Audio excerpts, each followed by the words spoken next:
Hello, everyone. Good afternoon, good evening, or good morning to you listening to us right there.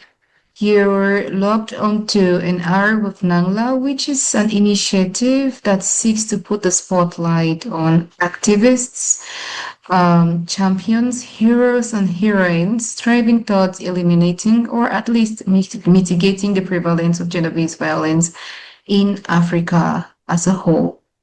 Today with me is Dr. Yvette. I would allow her to introduce herself prior to us getting into the conversation proper. So over to you, Dr. Yvette. Thank you, Mrs. Marita. I'm very glad to be part of this initiative. Thank you very much. My name is Yvette Ouedraogo, as you already said.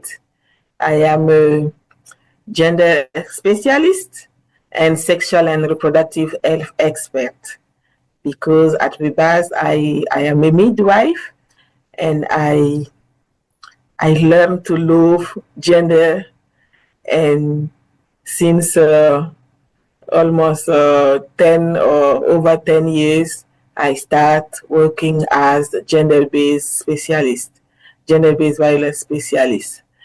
I actually am in a position of gender-based violence specialist with UNFPA in Cameroon after a national experience in Burkina Faso, where I am from, and other countries in West Africa, as Cote d'Ivoire, Niger, and Brazzaville. This is a quick introduction of myself. Yeah, I mean, just to add that she got her doctorate not so long ago, and this speaks to the passion she has burning in her, and she's also an award winner in this area of work generally. So when we talk about champions and heroines in this area of work, we are referring to people like her. And plus, she's bilingual. She's bilingual. So if you need someone to do this work for you in West Central Africa, as well as the English speaking countries, she's your go-to person. So thank you so much for accepting to join us or for being here today. I'm super happy having you. So as we progress into the discussion, may you please share with us what is it that motivated you? Because it looks like you've been working extensively West and Central Africa and for over a decade. But again, what is it that inspired you to start up with work in this area of gender-based violence prevention, but also response? Okay, thank you. I have over 20 years experience as a midwife, and I start working on gender issues a dozen years ago when I was recruited as a project coordinator. The project was focused on reducing maternal mortality and promoting sexual and reproductive health.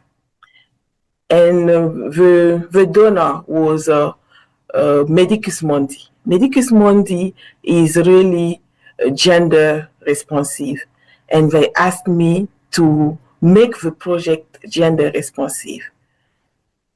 What was the start of my journey with gender? I had to inform myself, to train, to strengthen my skills on gender and gender-based violence.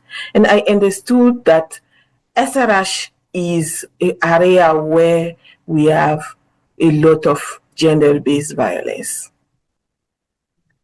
And I also understood if we taking it into account, we improve the result, we improve the outcome and the impact of project. So after that, every day, every week, every month, I learn more, and I was more and more committed to this struggle that it is my daily. Socially, in private and professional life, I am a gender expert. I'm fighting gender-based violence everywhere I am, and I can say what inspires me more is when I think about all these women who say they have had better life thanks to our interventions, to our advice, and our awareness raising effort. I'm even more inspired and committed to never backing down. Yes, I will. I will never tired about talking, uh, about giving meaning to the life of the survivor and saving life. This is what inspired me, and I'm very, very happy to do this work. I love it so much. Yes. Right. Great. Great, Dr. Yvette. I mean, just to follow up on that, did you by any chance work in the humanitarian context in Ouaga in Burkina Faso? Because I know that Burkina has gone through a couple of phases of emergencies. And considering you've been serving in West Africa for this long period of time, I was wondering if you, by some chance worked in the area of emergencies as well in country. Yes. I I don't know if it is a chance, but it is a chance because, as you know, humanitarian crisis increased the existing gender-based violence. In 2014, in Burkina Faso, I work in the North region. If you know Wayugia, it was the starting of crisis in Burkina Faso. And we really faced this challenge to deliver in crisis situation, deliver on SRH intervention, fighting gender-based violence, discussion about behavior change in this crisis area is too challenging. And I was there. I work in Burkina Faso, in North region, in East region. In East region, I was working for UNFPA. I was the person who opened UNFPA sub office in East region named Fadan Gouma, and it was very hot moment of a crisis. And I can say even this situation, we were able to deliver, we were able to save life, we were able to encourage other humanitarian actors to take into account gender-based violence, because if you are gender blind, you can't reach your outcomes. All the intervention, you are in wash, you are in nutrition, you are in health, you need to take into account because it is transversal and it is nobody can say I am not concerned by gender-based violence. Is no. It is wide world, it concerns everyone, and everyone needs to take it into account, especially in humanitarian areas. Yeah, And that's very actually, I'm based in Cameroon. Yes, I'm based in Cameroon, working with UNFPA in Far North region. For those who know Cameroon, Far North region is the region most affected by the humanitarian crisis in Cameroon, and I am there almost. I'm reaching my two years, and always, yes, always in gender-based violence and over coordinating gender-based violence area, GBV hour and programming. So I'm always in humanitarian area. And I also have experience in development area. For example, in Cote d'Ivoire, when I was a GBV regional advisor for West and Central Africa, it was not really a crisis situation, but we worked to mainstream gender and gender-based violence in the development area, and it is no less interesting. Yeah, yeah, I love that. I love that. It could be very, very challenging working in emergency contexts because statistics generally prove that the prevalence of, or generally, conflicts get to exacerbate the prevalence of gender-based violence all the time. Be it conflicts, be it natural disasters, they get to exacerbate the prevalence of gender-based violence, child abuse generally, because it comes with a moment where social structures responsible for the protection of persons suddenly get broken. There is no security, there are no agencies to support, or maybe they are, but they're just insufficient and many times uncoordinated, making things rather very challenging and difficult. And it's rather very interesting to find that it is in these difficult situations that you stepped in. And this is also the reason why this platform seeks to celebrate the efforts that heroines like yourself get to, put in place to ensure that more lives are being saved. That's such an inspiration, being a solution to problems. I like that you highlighted prior that everybody's concerned when it comes to the prevention of gender-based violence. That's a very powerful statement, and I really do agree with you. I really do agree with you. So, with these years of intervention in all of these areas, development and humanitarian settings, what are some of the activities or the interventions which you've carried out in an effort to prevent or even respond to GBV types? Okay, thank you. The problem of gender-based violence generally we explain it using what we call GBV tree. GBV tree with roots, with trunk, branch, and leaves. And prevention and response are providing depending on the level of the tree. Prevention applies at the level of the roof. Yes, the roof of this tree is the main causes characterized by gender inequalities, power abuse, and non-respect of human rights. Yes, because it was where it is more about human rights. Because what we are talking about, sometimes people say that they are for women anyway, because firstly, women are human. It is the question of human rights. So if the human rights are not respected, this is the issue.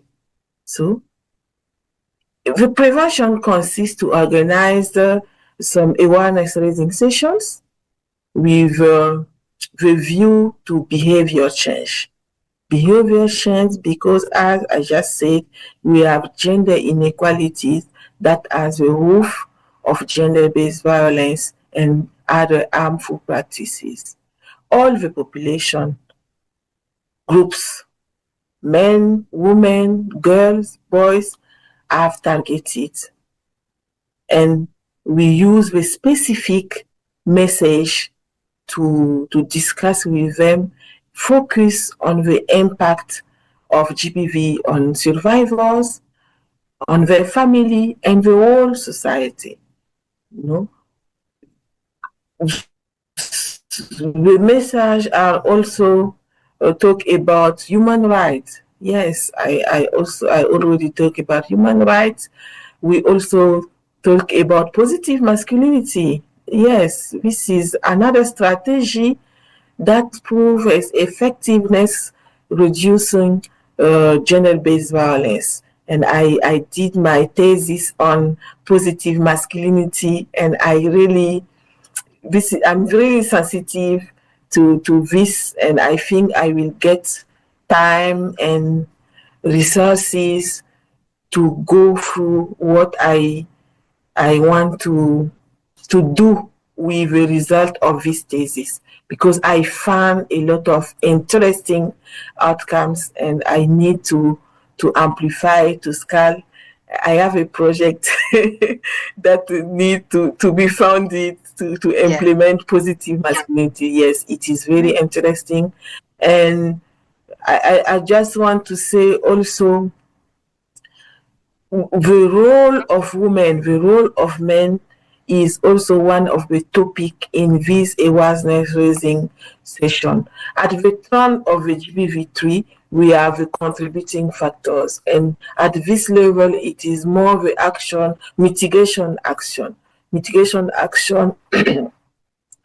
uh, it take into account some activity of reinforcement, women leadership reinforcement, the reinforcement of women potential, the increase of self-esteem, and also even the promotion of positive masculinity with some activity as husband school, this kind of activity that can help mitigate the risk that is very present and existing. If we move on the branch on the GBV3 and leaves, we have all these type and form of GBV we have in the society.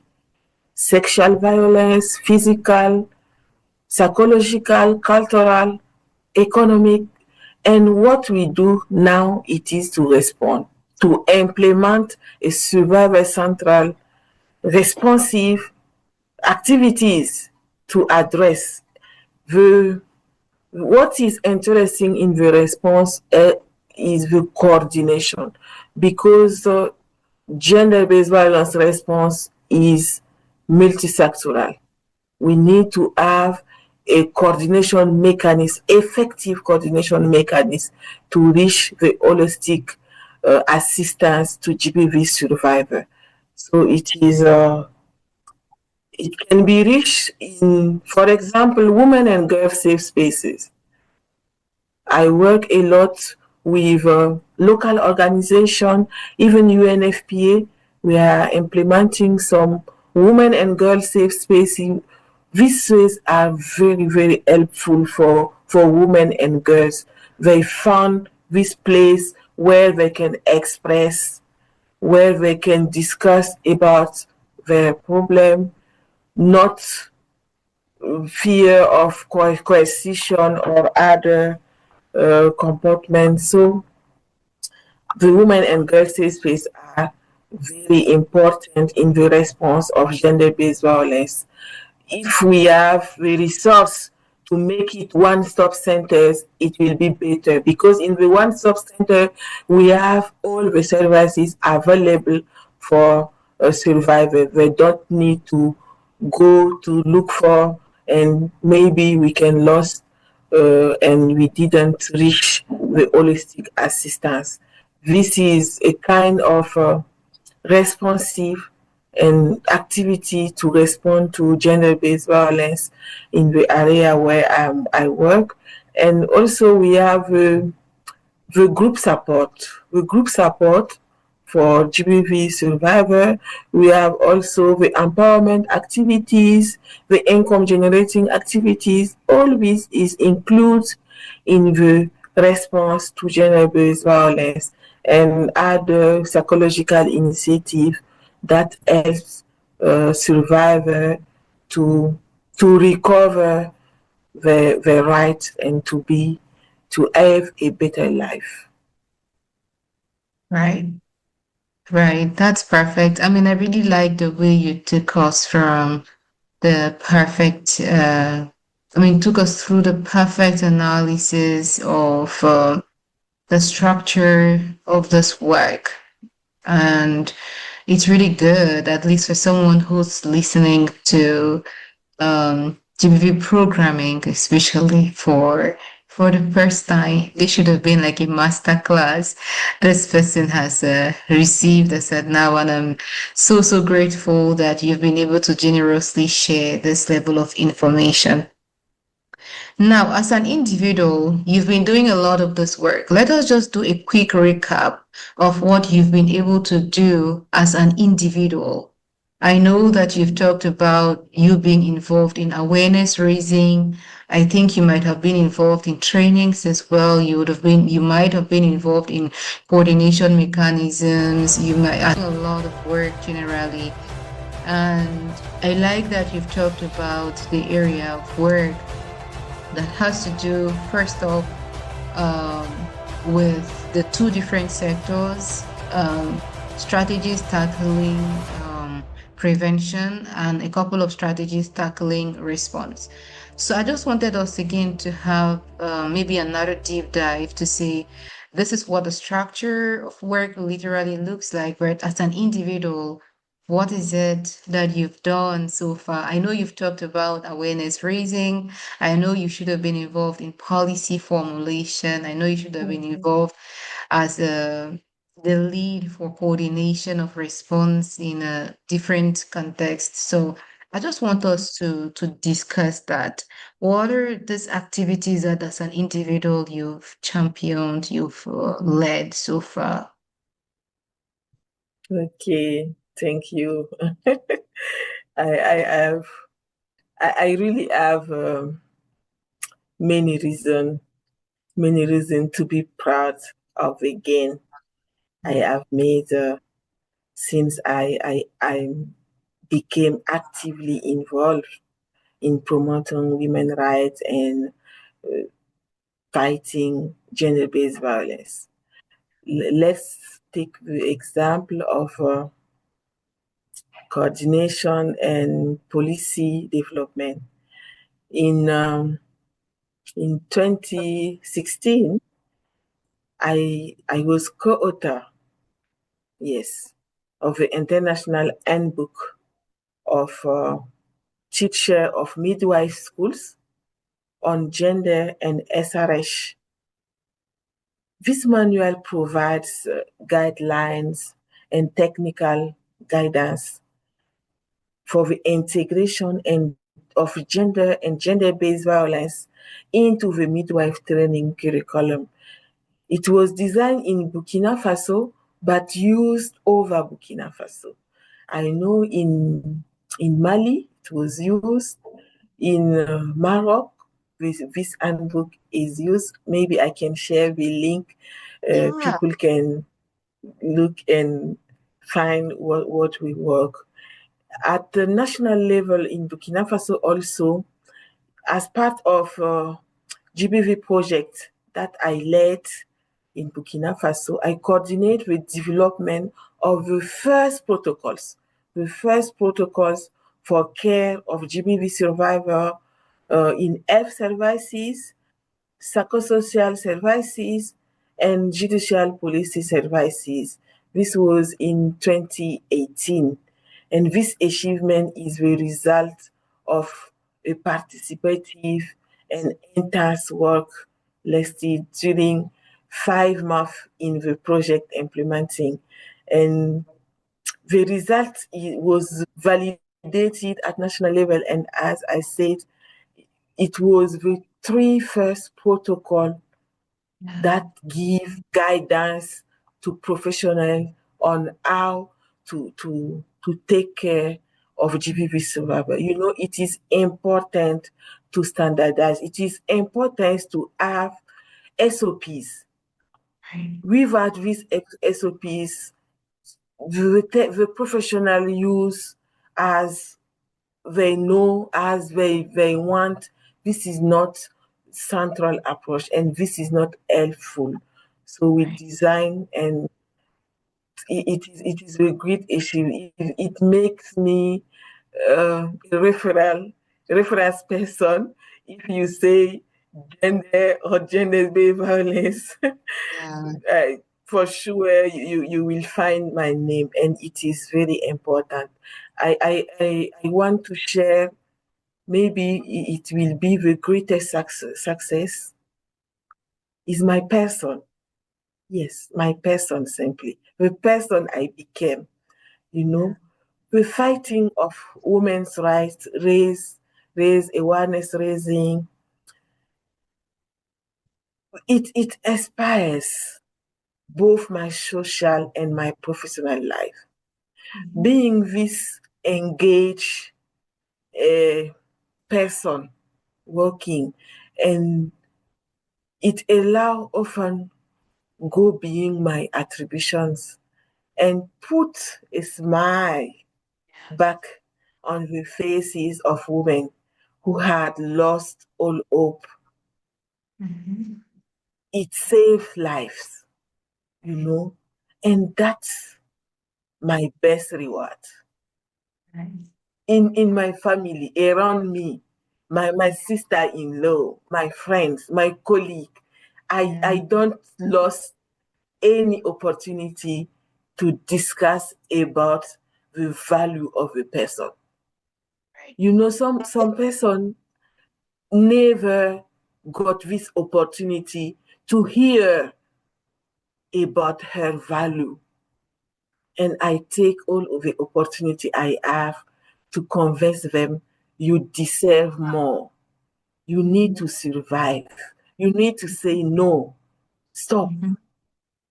And I Mhm. think it is the best review. I really love this work because I transform life, I change people, and it is the best prize. I'm really emotional when I speak about, because it is the reality. It is not theoretical. It is not about. I also publish some articles on gender-based violence and woman entrepreneurship, on positive masculinity. But for me, the most important is the reality. Right. How I change life, how this person never forget me. This is the most, it gives sense to my life, and I'm very, very happy to help. I'm very happy to be this person who, even it is not only women. Yeah. Can you guess? Even men reach out to me to ask about the right, to ask about how Oh. to be better, how to stop violence. It is the experience you need to do to understand. I know you also are a heroine on gender, and I know you understand me. You Yes, we I have do. to. Yes, yes. We Yeah. have a very, it is the life, it is the effectiveness, the achievement of this science. Mhm. It is enough. Yeah. It is great to experience it and to know you are not living in vain. It is Right. not about salary. It is not about no, it is about life. It is about reality. It is about giving smile to people, and this makes sense. Yeah. Yes. Yeah. I'm very happy to I'm very happy having this conversation with you, especially around your achievements. And it just takes this conversation takes me back to the TOT we once did in Senegal sometime back in 2023. That also made me see how much of a great teacher and you know Mhm. support system that you are. I could also read in that your passion and your commitment to ending gender-based violence, but through strengthening the capacity of other people that can serve as a source of sustainability where even if you aren't there, these people can still carry on with the services.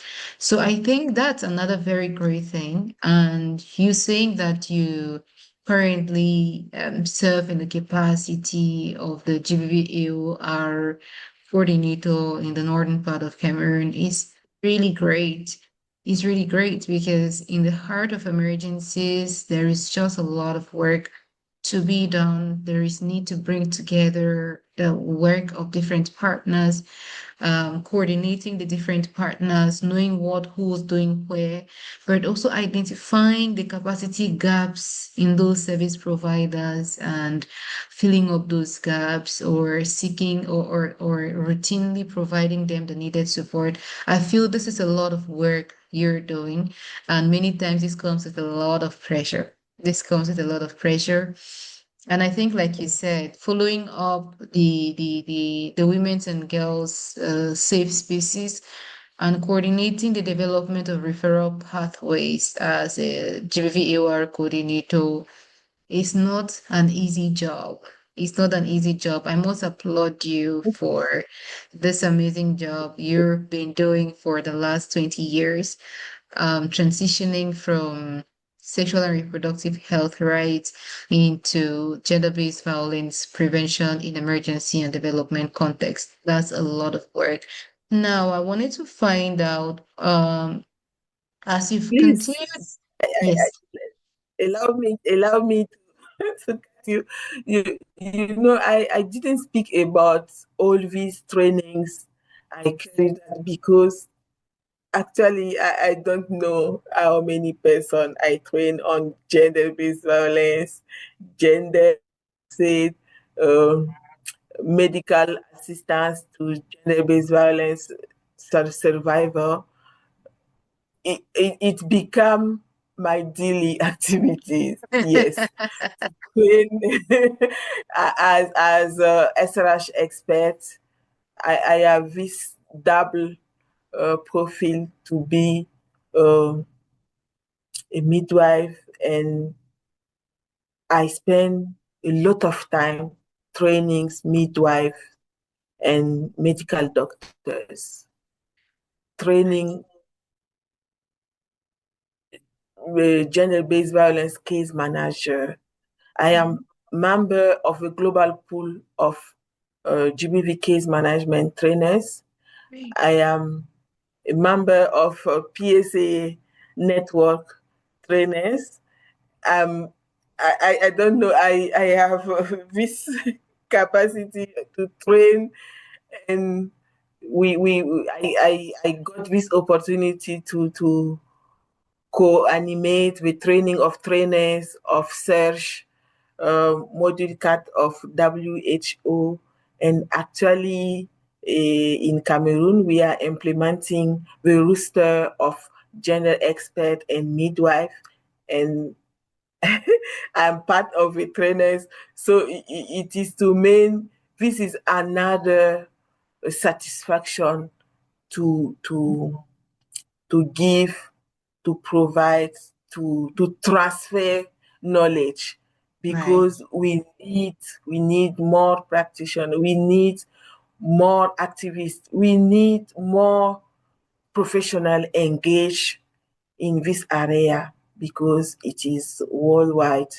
issue, and we need to be informed. We need to strengthen our skills on speaking about and transforming life.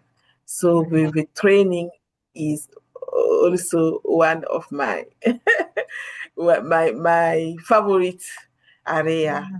Yes. Yeah. Thank Yeah. Yeah, I mean, for real, I can attest to that. At least I have seen that.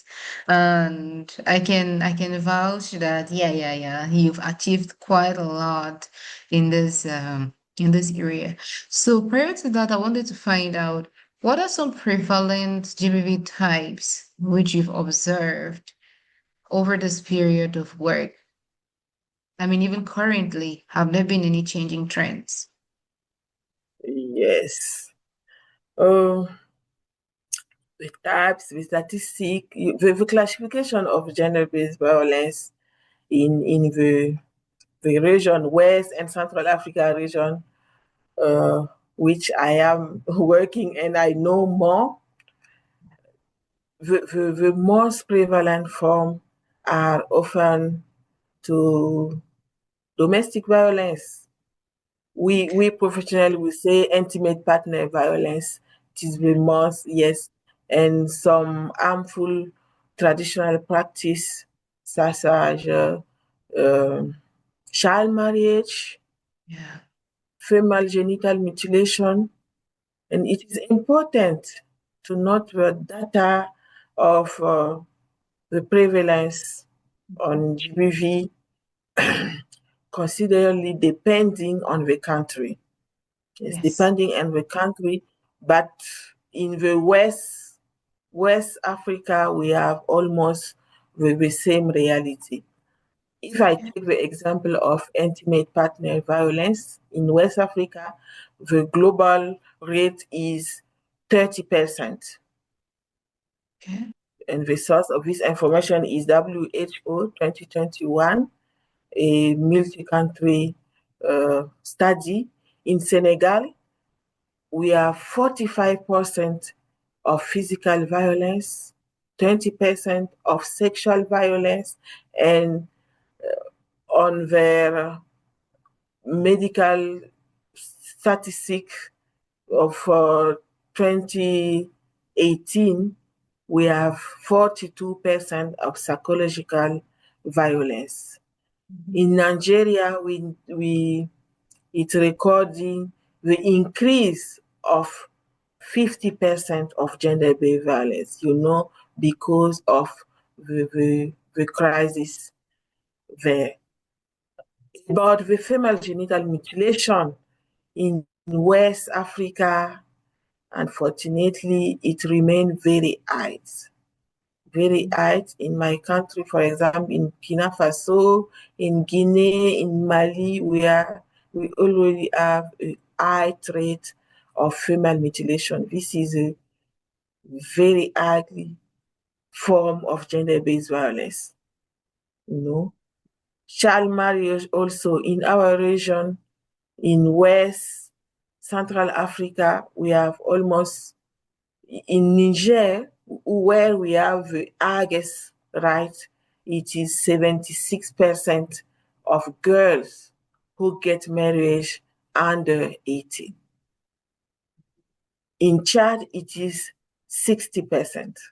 It is too much. Burkina Faso, 51. It is too much. Yeah. Yes. Girls Too much. before 18 got married. And we have also sexual violence that is recurrent in this country. For example, in Niger in 2015, a study revealed the national rate of this type of gender-based violence reached 28%. This is too much. And we have to consider the under record of this violence. So even for actually we can say the rate are high, it is under notified. So Yeah. imagine the reality. Yes, I Mm. think it is. We need to consider gender-based violence as a Yeah. flaw, and it needs the I am the interest. Yes, Yeah. we need Yeah. to catch the interest of donors, of Mhm. governments, or civil society actors, everyone. We need Yeah. to focus on this problem because Yeah. the consequences of gender-based violence is Mhm. over women. It Yeah. reached family, it reached children, it reached all the country. Yeah. Yes. Yeah, I mean that's true. I mean, I agree with you that the increase in the prevalence of this GBV type should attract the attention of I mean stakeholders responsible. Because even if it is 1%, one incident is still too much. Yes. One incident is still just too Yes. much. So it takes everyone to get their hands on deck to eliminate this social ill.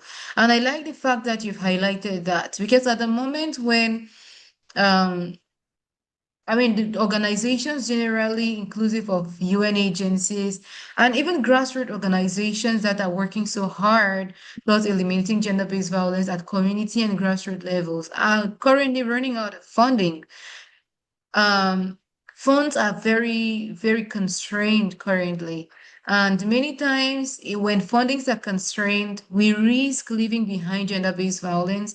And currently, the phrase we hear a lot of funders use now is they want to fund life-saving interventions.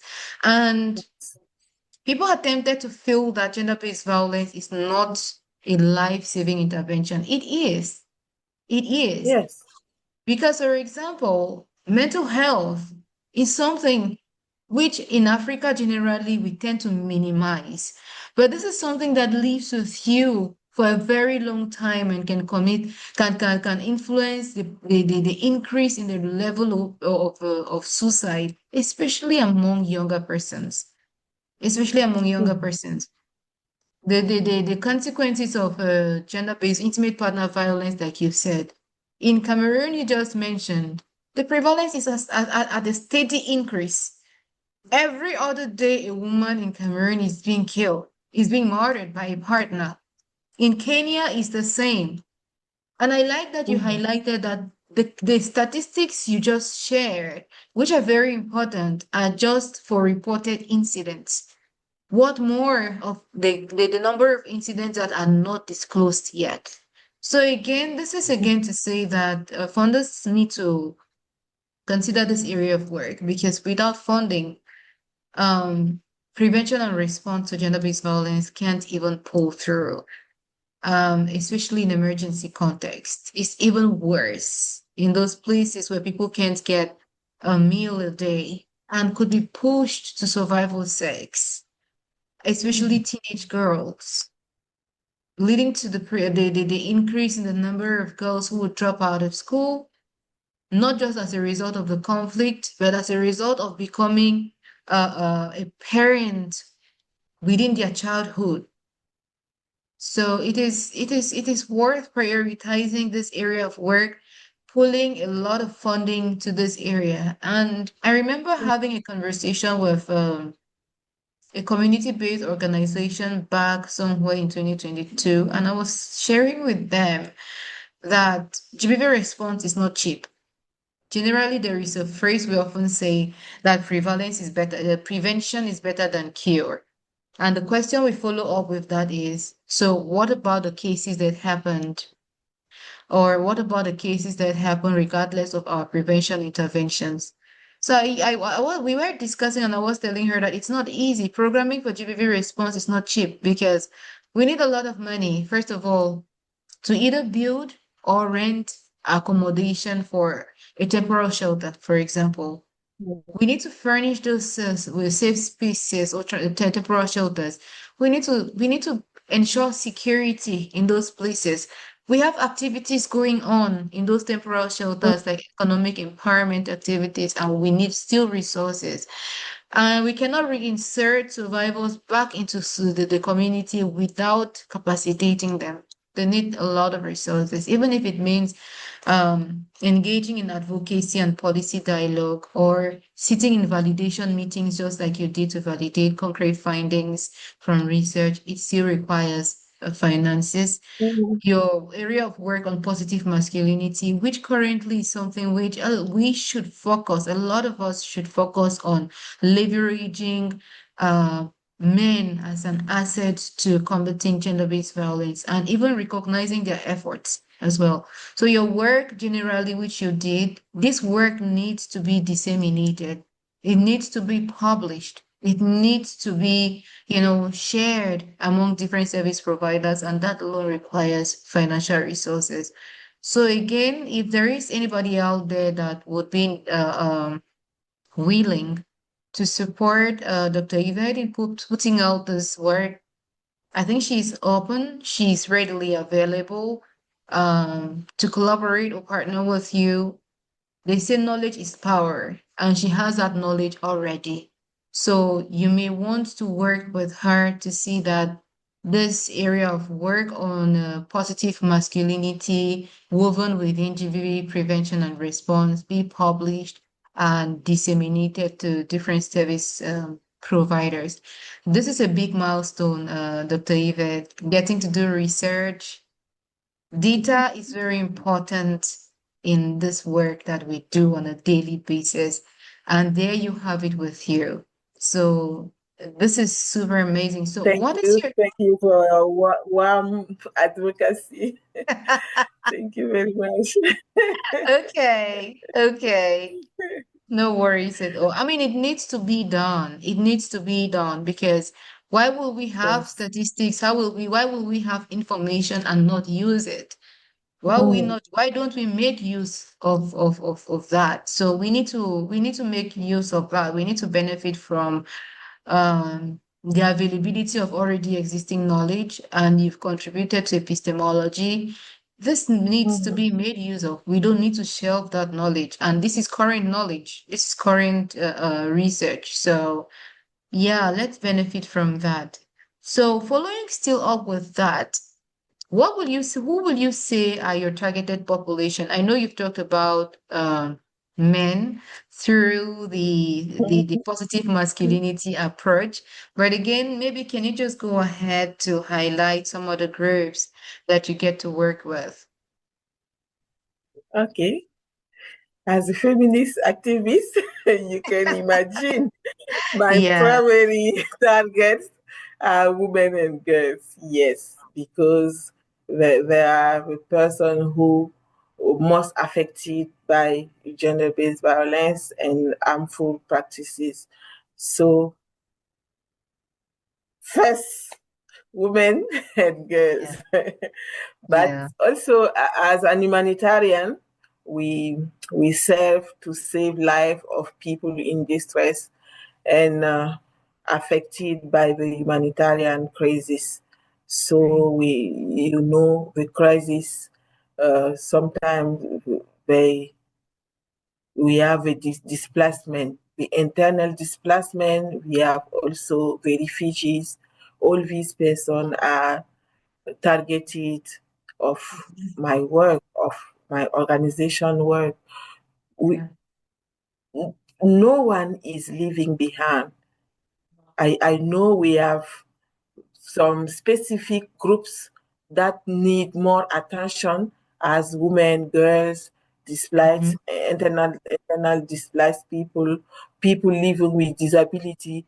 They need more assistance because there are the specificities who need to be addressed. But in our work, we don't want to leave anyone behind. We are taking into account, yes, mm, all person we've needed, and we are working on almost everyone. Right. Right. I like that you talked about the leave no one behind approach. And you know, I often say that we we should always wear a gender lens when providing any intervention, because there are some subgroups that are likely to be left behind, because we use general phrases like when we write proposals, the population or everybody is going to be provided with this. People are going to be provided with this. The beneficiary community is going to be provided with this. But most times I feel Mhm. like we need to be more intentional to be able to include these subgroups that you talked about, like the persons with disabilities. And I ask people like, we can be distributing dignity kits or mama kits, you know? But did we Mm. consider that persons with visual impairments who even need those kits the most, do we ensure that those kids get to them? What are the strategies and mechanisms that we put in place to ensure that these kids get to this targeted population, this vulnerable population? People with mental impairment, how do we call that? with cognitive, with whose mental health are not okay, right? How do we ensure that we bring them to the picture?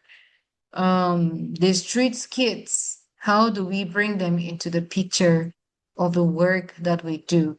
Because sometimes we will say we've targeted this community, the community mobilizers, but do we have them on our Mm. vulnerability criteria to say they should, be targeted? Because at the end of the day, we have the 5W to report. And I always see the 5W has the who, the what, the number of vulnerable populations, but do we factor this group in our proposals? Because we can't be asking people to report on things which they didn't plan for, right? Or they don't have as part of their strategies. We do not validate that as part of their vulnerability criteria. So I really like that you brought that into perspective. And I think anybody listening to you right now who might have been missing out on that prior or before should be able to maybe rethink and re-strategize their strategies and procedures. So now I know you've Maybe highlighted, to add yeah. Mhm. to add something about people living with disabilities. Last week we held our GBV hour monthly meeting, and I shared the key messages of our 16 days campaign. And one of the participants asked me, "Oh, you say you are not leaving anyone behind. Does did these messages will be transcribed in braille, or did you make your awareness raising session with sign language?" And I immediately take action because it was not planned, but Yeah, it was very relevant. And right. if you say you are not leaving anyone behind, you have to take into account all specificities, and it is very important just to Yeah, confirm and to validate what you just say. It is very important to consider the specificity of each group to be sure we are not leaving anyone behind. yeah, yeah. Okay. That's so Thank you. nice. That was so great. And you see, this is also one of the reasons why we say we should invite these people. I don't know about the northern part of Cameroon, but in the northwest, the southwest, central regions especially, um, there are associations of persons with disabilities.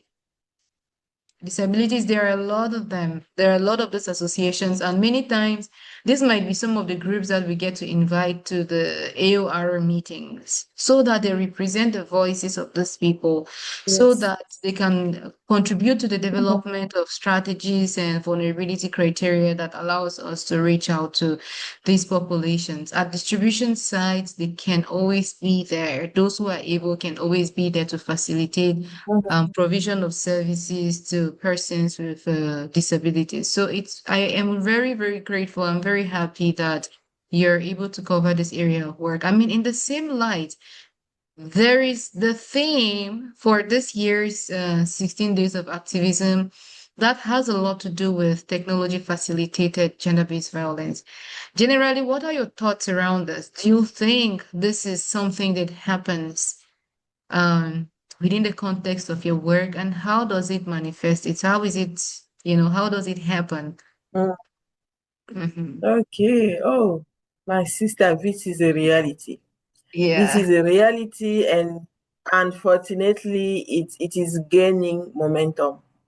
Yes, Mm, because given this, yes, it is often, I can say it is add-on. It is uh, GBV facilitated by technology is add-on not to hmm. violence. And the Yeah. figures are less, yes, the figures are less standardized than intimate partner violence, for example, or female genital mutilation, as we just talked about. However, Mm-hmm. we have some evidence. We have Mm-hmm. some evidence. The reports from specialized organizations uh, showed the alarms indicators. Let me share this study in the Sahel region, including Burkina, Mali, and Niger. It is a recent study that shows 90% of the respondents, women and men, have witnessed at least one instance of online violence. Oh my God. 90%. It is too much. A general harassment, a global survey conducted by UNICEF found that more than a third of young people in 30 countries say they have been victims of online violence. Can you imagine? And we have a global alert, a survey by the Economist Intelligence did in 2020, who showed that 85% of women worldwide have been victim or witness of digital violence. This is the evidences. This is the evidence, and we can't lie. We can say online violence or digital violence not exist. But the online silence is the key thing that need to be considered, because women in this region, in this study, reported the censoring when they're sharing content online. Yes, they are feed out of fear, out of harassment. And so comply with cultural norms, and the impact of this kind of violence and some challenge take into account the reputational damage. We have so many damage, dangerous. It is dangerous because they can spread rapidly. Online violence, yes, they spread rapidly, causing profound psychological, social, and other economical damage. Because if you are a victim of this kind of violence, we have. I just talk about censorship, because you will reduce your activity online. You will reduce your participation on some digital places. Yeah. This also reinforces the digital divide and exclusion of women in some public debate. Or if you are not involved in some discussion, in some area where decisions are taken, you can't speak out, and your view cannot be taken into account. Another challenge of online violence is sometimes the escalation of. Sometimes it starts online, but it continues at physical violence. Right. With other violence in person. Some people lost their job. Some people are victim of physical harassment or sexual violence. The main challenge is, I think, for us, is to adapt the frameworks and to know how implement some support services for those victims of online violence. Yes, to have some standards, and maybe to continue with this kind of survey. It will incorporate digital dimension of violence. Yes, our policies, our government area need to take into account this kind of violence. I think it is the topic of a 16 days campaign. It is not another. It is because it is a real problem and need to be addressed. We need to sensitize Iran as what is GBV facilitated by the technology, and how to prevent ourselves, how to have the right behavior, how to make the signal. Yes, Mhm. we need also to report. People Right, don't know how to report and where to report if you are a victim of online violence. right, We need to do a lot on about this kind of this in our environment. right, right. That's very right. Because you get something like stalking, um, which in many times people do not feel like it's an assault. People don't feel like it's a type of GBV.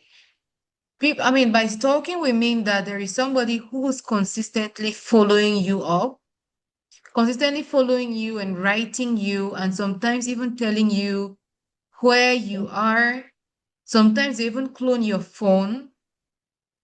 They want to see you. Mm-hmm. At some point in time, they write you, they track where you are, they ask for sex tapes or sex recording of Yes. you. And with AI, it's even getting even worse by the day. The insults, the body Mm-hmm. shaming, and every other thing. These are things which we need to focus on. And like you said, you raised a very important concern there, because um, it is that time when our national frameworks need to start considering this as a current trend and try to see how these can fit in within policy and how we can also shape our response services, because I mean, it's a lot. Experiencing this and not even knowing that it's a problem is one thing. But now knowing that it is a problem, but not knowing where to report and seek services is another bigger problem. So I like that you really highlighted this. And I think this is also a call to policymakers. This is a call to service providers to also try and see how, as these changes are coming up, we can try and fix or match up our services.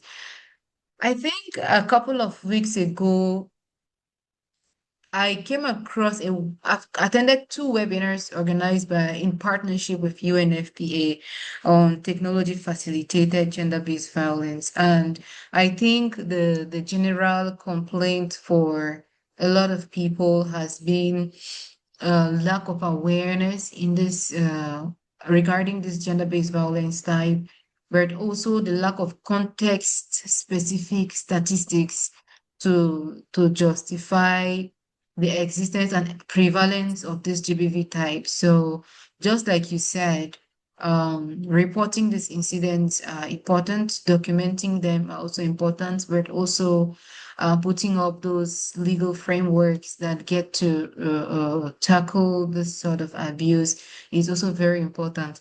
Now, without going too far, you had highlighted quite a lot of work that you do. And I was very interested in finding out, has it been an easy journey for you? Has it been very easy, or has there been some challenges you've experienced um, throughout your journey? If so, please, if there are any, please share with us. It may be good to know. I mean, starting as a nurse Marita. and from sexual and reproductive health rights to becoming a GBV specialist or expert and coordinator of a GBV AOR. Mm-hmm. Has it been an easy journey for you? Because I think somebody watching you out there might be saying, hey, maybe I can wake up as a nurse today and then suddenly become a GBV AOR coordinator tomorrow. Or how has this journey been like for you? Please share with us some of the difficulties that you might have experienced in due course. Yeah. Yeah. It is a very exciting journey, yes, for sure. But I think it was more easy to work as a nurse or midwife. Mhm. But I actually I can say I totally cut with clinical. work and fully focus on gender-based violence. And as I say, it is not easy to work on gender-based violence because Right. we already talked about the root causes of gender-based violence. You know, it is about social norms, it is about uh, traditional practices. So we are still under the weight of this social burden that leave no room for equality.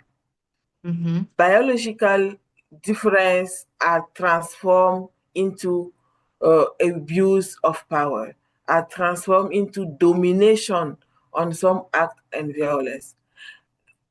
A challenge, another challenge in addition to this social burden is the legal text protecting women's rights that are not, when they exist, they are not applied, they are not used to protect really women, you know.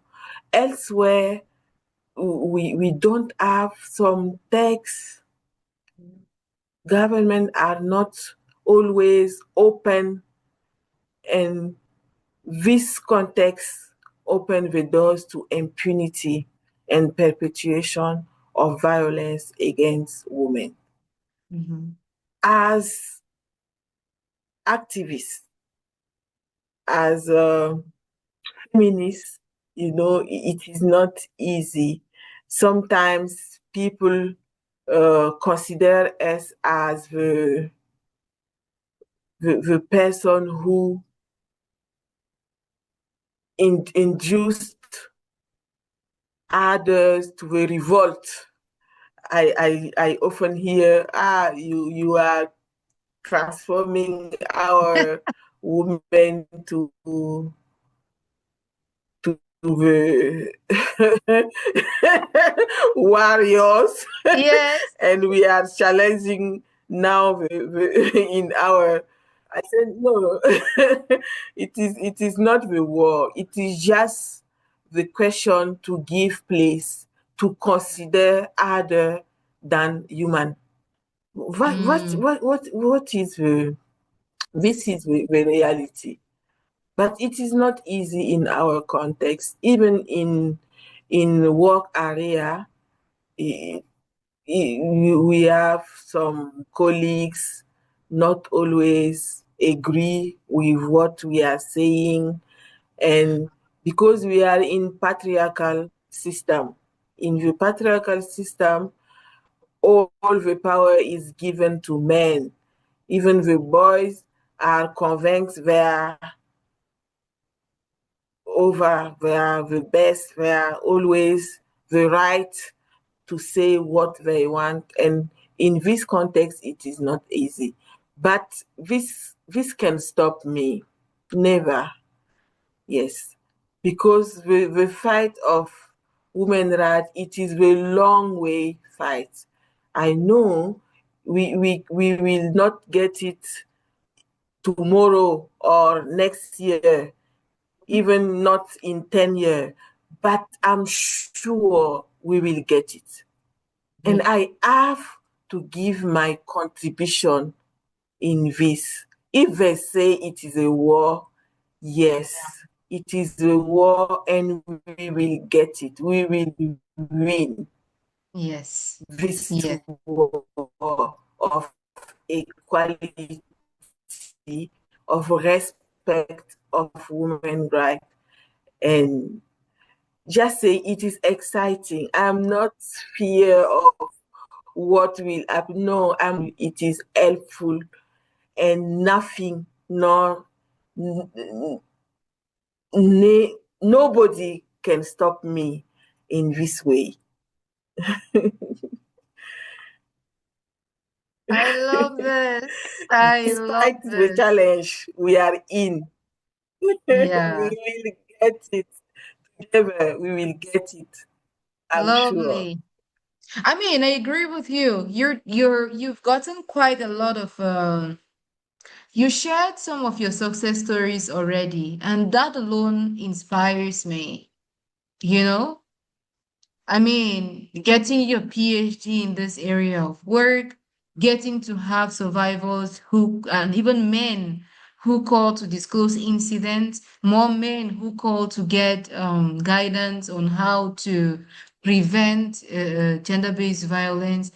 That's already a lot of impact. And like you said, raising awareness amongst even women, those who are even closer to you, to even the family. You said something that's very interesting. You said you do not take this fight against gender-based violence as a job. You take it as a part of you, such that you include even your family into it.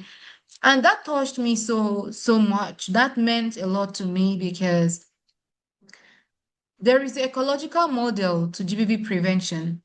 And many times we focus on the society, the community, the society, at large, and we forget about the family, and then sometimes we even focus on the individual, but most importantly, for the most part, we forget about the family.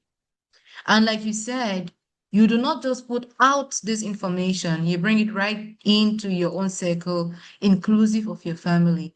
And that's a lot of good you're doing out there. That's a lot of improvement you're bringing out there and changing lives, but also empowering women to be able to make their decisions is something very interesting. Even if the men say that you're making their wives to become warriors. I think that this is the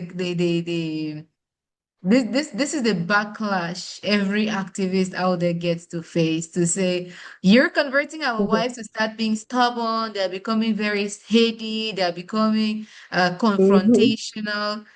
But this is just because Yes. women are able to know what they are worth. And I think this is something you started saying from the start of your after you as an area of motivation for you. I remember you saying that you help women to know their worth, to know when to say no, and to know when to continue moving forward. And this is a lot of Mhm. success at this level. This is a lot of work at this level. Now, do you have any more success stories you'd want to add to this before we move forward? Mm. we, we, we, we can spend 2 hours discussing about some anecdotes. Yeah. I know when I led the GBV program in Burkina Faso as program coordinator. I don't know when it starts. I became GBVK's manager without training because our stakeholders, every time they call me to explain the situation, we have this kind of situation, how to do, how can you help? And it become as my job, GBVK's management. I discuss, I make the reference, and I was engaged for one day. My manager asked me, Yvette, please stop. You are not GBVK's management. It is not your role in this project. Please. Because one day at midnight, they call me, Mhm. the gendarme call me Mhm. because they intercept two young girls that were kidnapped and Oh.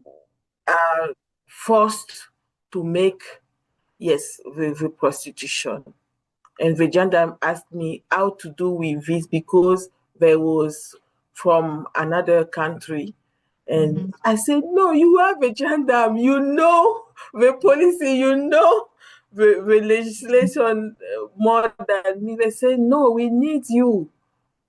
Even when we found a baby in the rush, everyone called me just to say, at what level I were in Mhm. this job, and it it is it is important. It make some network, and it gives sense to yourself, to you, your the sense of your life. I think I already to say it is the kind of job, even if you are not paid for, it is not a problem. The Yeah. smile of women is sufficient to Mhm. allow you have a good night.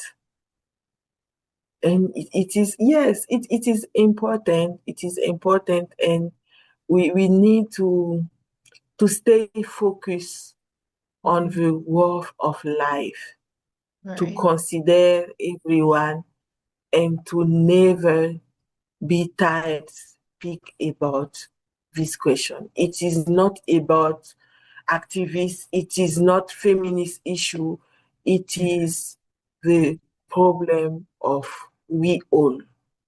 Yeah. Everyone who are listening this interview, Yeah. please involve yourself.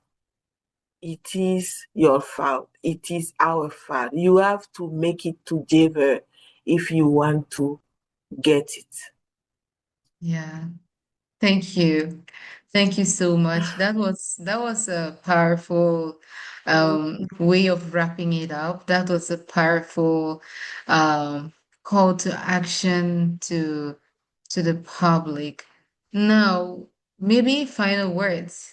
Maybe we say it this time in French. I had told our listeners prior that you were bilingual. Um, So, s'il y en a un survivant qui t'écoute, qui te suit à ce moment, quel est le message pour cette survivante? Ou bien, si peut-être c'est ceux qui sont en charge des politiques et tout ça, quel serait le message pour cette cadre de personnes? D'accord. Merci beaucoup. Le mot de la fin, je te remercie d'abord. Ok. Je te remercie, je te félicite pour cette initiative. Tu es une héroïne, et j'espère Oh, que quelqu'un d'autre te posera aussi les questions pour que tu nous dises ton expérience et tout cela, parce que je sais que nous allons beaucoup, beaucoup apprendre de toi. Bravo, félicitations pour tout ce que tu fais pour les autres. Et parfois, je sais que c'est au détriment de toi. Et c'est oh. ça aussi le sens du travail. Hmm. Félicitations. Et si j'ai quelque chose à Merci. dire à quelqu'un qui nous écoute, Yeah. qui est survivante Mhm. ou survivant de Mhm. violence, s'il te plaît, il faut prendre la bonne décision à partir d'aujourd'hui. Parfois, on reste, on accepte parce qu'on n'a pas où aller, parce qu'on ne sait pas où aller. Mais il faut savoir qu'il y a toujours quelque chose à faire. Et tu dois être cette personne-là qui se lève et qui dit stop, c'est la fin. Parce que c'est difficile de trouver quelqu'un pour le faire à ta place. Même si des gens vont t'aider dans le processus, il faut que tu prennes le premier pas. Parce que même nous, quand j'ai parlé d'approche centrée sur la survivante, c'est la décision de la personne qui commence. Le déclic commence par toi. Et tant que tu ne te lèves pas pour dire non, tu ne peux pas avoir l'appui nécessaire. Et je te dis que tu mérites mieux que ça. Ce n'est pas tard. Ne me dis pas que pour toi c'est gâté, on ne peut plus rien. Ma sœur, mon frère, on peut toujours quelque chose. Ne te décourage pas. La violence est un phénomène Quand tu l'as et que tu te tais, elle te tue. Je ne veux pas que tu meurs. Tu mérites de vivre. Tu mérites d'être mieux que cela. Donc, s'il te plaît, prends la bonne décision. Prends ta vie en main, car il n'est jamais tard pour vivre. Arrête d'être survivante. Vis. Tu as le droit aussi au bonheur. Tu as le droit de vivre simplement. Yes. Yes. Là, c'était vraiment fort. J'ai aimé cette message. Et maintenant, pour les parties prenantes, est-ce qu'il y en a un Oui, message? pour les Mhm. parties prenantes, oui, il y a un message. Il y a un message. C'est un message de plaidoyer. Un message de Yes. plaidoyer et un appel à l'action. Le plaidoyer auprès de nos décideurs, que ce soit les gouvernements, que ce soit les bailleurs de fonds. En Mm. début d'année, on a rencontré cette décision difficile de l'arrêt de financement qui intervenait justement dans des actions de prévention et de réponse aux violences basées sur le genre. Des Mhm. actions qui sauvent des vies, comme tu l'as dit, parce que la VBG tue. Donc, le plaidoyer, c'est demander aux bailleurs, demander aux investisseurs de Mhm. ne pas mettre les projets, les interventions sur les violences basées sur le genre de côté. Ce sont des interventions transversales. Ce sont des interventions pertinentes qui vont permettre l'atteinte de résultats globaux et de résultats qui sont focus sur la vie des femmes, des filles, des hommes et des garçons. Je pense que c'est la priorité et c'est la mission de tout bailleur, que ce soit dans un contexte de développement ou de paix, la vie est la priorité.